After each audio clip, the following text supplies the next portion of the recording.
Hello everyone, my name is Priyal Jain. I am lecturer at Ravi Shankar College of Pharmacy, Bhopal. Just to continue with the last video, हमने समझा था कि मोल concept होता क्या है. हमने यहाँ पर वेट निकालने के लिए हेल्प करी थी मोल कंसेप्ट की. ठीक है, मोल कंसेप्ट ने हमारी हेल्प करी थी कि पीरियोडिक टेबल में जितने भी एलिमेंट्स प्रेजेंट हैं उनका वेट आप कैसे निकालोगे. क्लियर. हमने कार्बन 6 का वेट निकाल के देखा था जो आ रहा था 12 ग्राम एटॉमिक मास. क्लियर. अब फार्मेसी के सबसे बेसिक कंसेप्ट पे आते हैं जो हम फर्स्ट सेमेस्टर में पढ़ते हैं कि हमको बनाना है 1 molar sodium hydroxide solution. Clear. ठीक है, आपको बता दिया कि आपको क्या बनाना है, एक सॉल्यूशन. ठीक है, आपको लेना क्या है, सोडियम हाइड्रोक्साइड, यानी कि आपको बता दिया है आपका सॉल्यूट क्या है. Solute is your NaOH, sodium hydroxide. आपको उसका सॉल्यूशन बनाना है तो इट्स वेरी क्लियर कि यहाँ पे आप वाटर यूज़ करोगे. अब इस सॉल्यूशन को आपको बनाना है, सॉल्यूट पता है, सॉल्वेंट पता है, पर आपको ये नहीं पता कि आपको कितना सॉल्यूट मिलाना है, कितने सॉल्वेंट पे, you don't know. But you know कि सॉल्यूशन का कंसंट्रेशन फाइनल कितना होना चाहिए. आप कितना एक्स अमाउंट मिलाओ वाई अमाउंट में, पर उसका कंसंट्रेशन फाइनल कितना आना चाहिए, 1 मोलार. और इसके जस्ट थोड़ी देर पहले हमने समझा था कि मोलैरिटी एक तरीका है सॉल्यूशन के कंसंट्रेशन को बताने के लिए. और मोलैरिटी का फॉर्मूला काफ़ी इजी है कि number of moles of solute upon 1000 ml of पानी या सॉल्यूशन. क्लियर है. अब मोलैरिटी आपको बोलती है कि कितना मोल होगा सॉल्यूट का 1 लीटर ऑफ सॉल्यूशन में. अब आप बहुत ही सिंपल चीज़ समझिए कि सॉल्यूट आपका यहाँ पर NaOH है. तो NaOH आपके एक एटम नहीं है. NaOH is your molecule, it's a compound.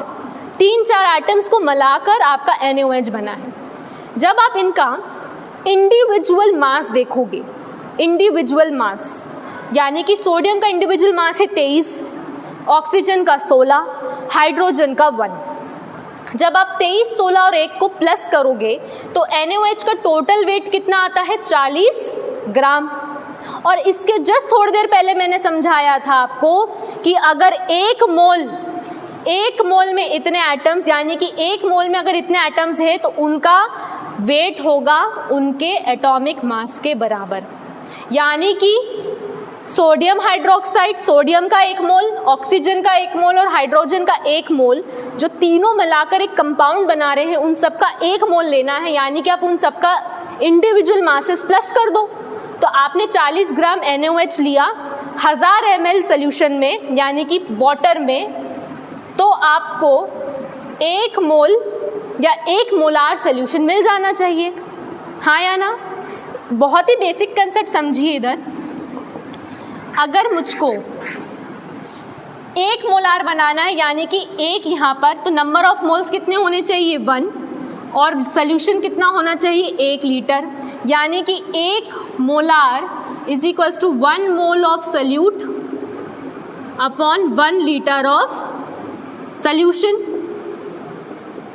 1 mole of solute आ गया, 1 मोल ऑफ सोल्यूट. जब मैं 1 मोल कार्बन की बात करती थी तो आपने कार्बन के इन घरों में जितने लोग थे उनका मास निकाला था. वैसे ही सोडियम कहाँ गया, सोडियम NaOH, सोडियम, ऑक्सीजन और हाइड्रोजन का जब आप मोल निकालोगे कि 1 मोल में कितने लोग घर, 1 मोल में कितना, तो सोडियम का वेट हो जाएगा 23, ऑक्सीजन का हो जाएगा 16 और हाइड्रोजन का हो जाएगा 1. यानी कि इन सब का इंडिविजुअल मास अब अगर आप प्लस करोगे तो 40 ग्राम आएगा. और 40 gram NaOH is equals to 1 mole of solute upon 1 litre of solution, यानी कि 1000 ml में. जब आप 40 ग्राम सोडियम हाइड्रोक्साइड वे कर 1000 ml वॉल्यूमेट्रिक फ्लास्क में, वॉल्यूमेट्रिक फ्लास्क सबको पता ही होगा, जब आप डालते हो तो 1 मोलार सोल्यूशन बनता है. मोलार से कंफ्यूजन नहीं होना चाहिए. आपको समझ में आना चाहिए कि वो सॉल्यूट कितना पूछ रहा है. वो कितना मोल्स बोल रहा है, वो कितना मोलारिटी बोल रहा है, उतना में आपको सल्यूट मिल जाएगा। ठीक है, तो 1 मोलार सोडियम हाइड्रोक्साइड बनाना, अगर मैं समराइज करूं कि आपका जो भी सल्यूट है उसके इंडिविजुअल मासेस को प्लस कर दो और उसी में अगर आप 1000 ml पानी में मिला दोगे तो आपको मिल जाएगा 1 molar sodium hydroxide solution. Thank you.